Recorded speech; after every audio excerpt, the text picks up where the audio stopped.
we have Proposition 20, and we have Caitlin O'Neill presenting. Good evening.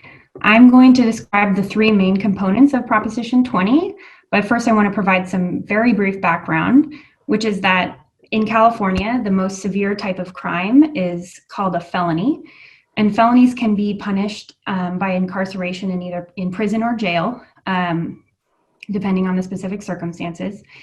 And state law classifies certain felonies as violent felonies.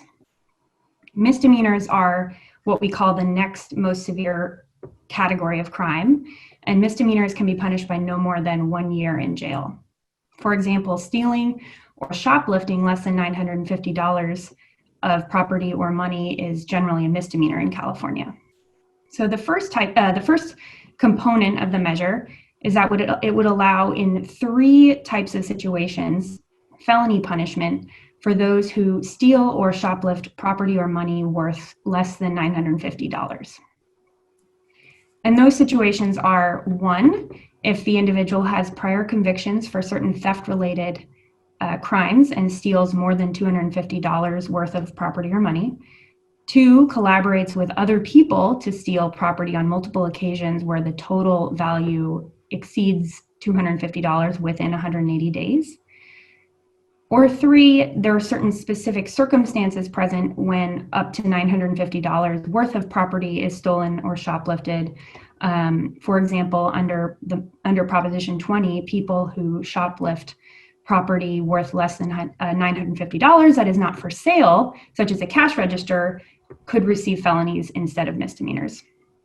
The second component of the measure is that it would make various changes to an existing process for considering the release of inmates convicted of nonviolent crimes from state prison prior to completing their full sentences.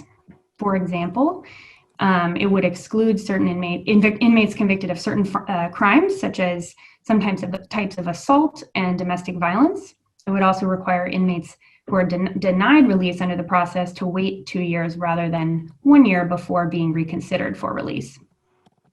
The third component of the measure is that it would require state and local law enforcement to collect DNA samples from adults convicted of certain types of misdemeanors, including shoplifting, forging checks, and certain domestic violence offenses.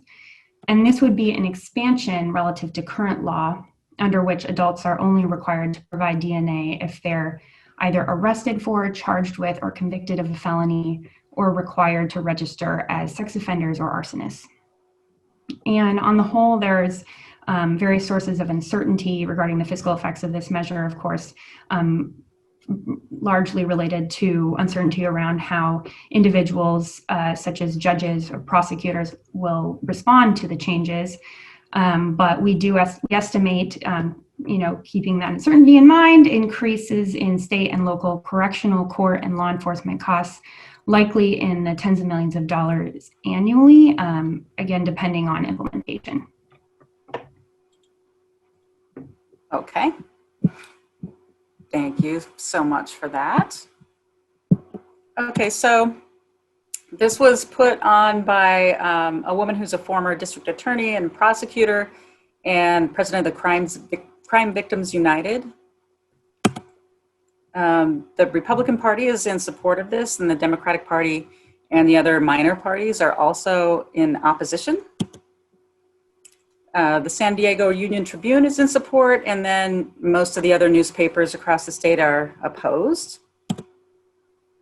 We have the Chamber of Commerce and Representative Devin Nunes, Albertsons and Safeway in support. In opposition, we have the ACLU, California Church Impact, which is a progressive religious group, the League of Women Voters, and former Governor Brown.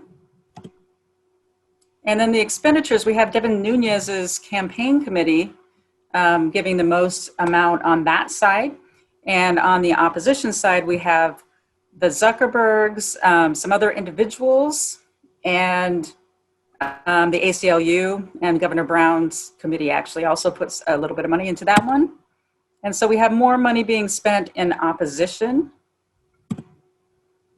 And what questions do we have on Prop 20?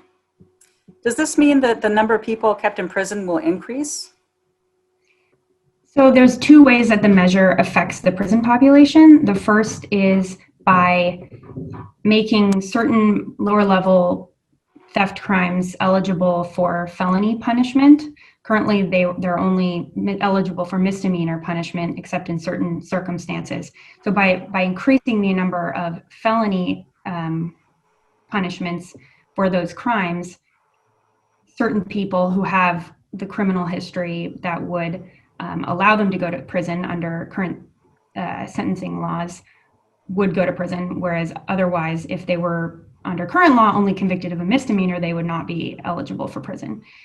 The second way that the measure affects the prison population is by changing the process that was created by Proposition 57 in that was passed in 2016, which I mentioned, is for considering the release of inmates convicted of nonviolent crimes from prison.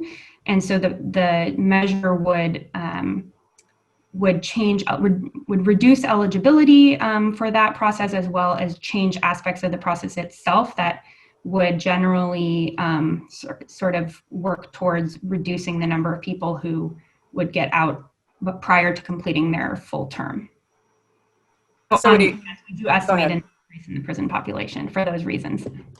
Okay, so we don't have like a numerical estimate exactly? We've estimated that it could affect several thousand people annually, kind of from all of those sentencing changes. Right.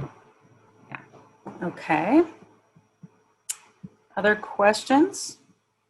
Looks like you explained it so well that we just had the one question. So thank you so much.